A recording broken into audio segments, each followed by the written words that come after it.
শীতের মরশুম মানেই বেড়াতে যাওয়ার প্ল্যানিং শুরু। ছুটি কাটানোর সেই ডেস্টিনেশনের তালিকায় সুন্দরবনের নাম থাকবে না, তাই কি হয়?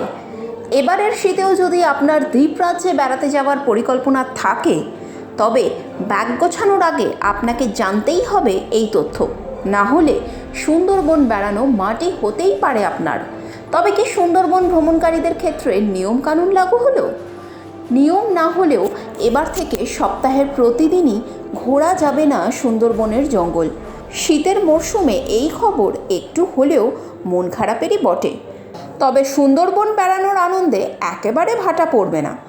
এবার ডিসেম্বর মাস থেকে প্রত্যেক শুক্রবার পর্যটকদের জন্য বন্ধ থাকবে সুন্দরবনের জঙ্গল। দক্ষিণ চব্বিশ পরগনার আঞ্চলিক বন বিভাগ ও সুন্দরবন ব্যাঘ্র প্রকল্পের অধীনে থাকা সব জঙ্গলেই এই নিয়ম চালু হতে চলেছে।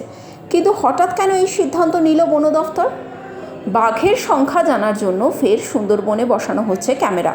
1 ডিসেম্বর থেকে চলবে এই বাঘ শুমারির কাজ। 1 ডিসেম্বর থেকে প্রতি শুক্রবার করে এই কাজের জন্য বন্ধ থাকবে সুন্দরবন। সেখানে ঠিক কত বাঘ রয়েছে তার নিখুঁত সংখ্যা পেতে এবার 30-এর বদলে 45 দিন ধরে চলবে ক্যামেরা ট্র্যাপিংয়ের কাজ।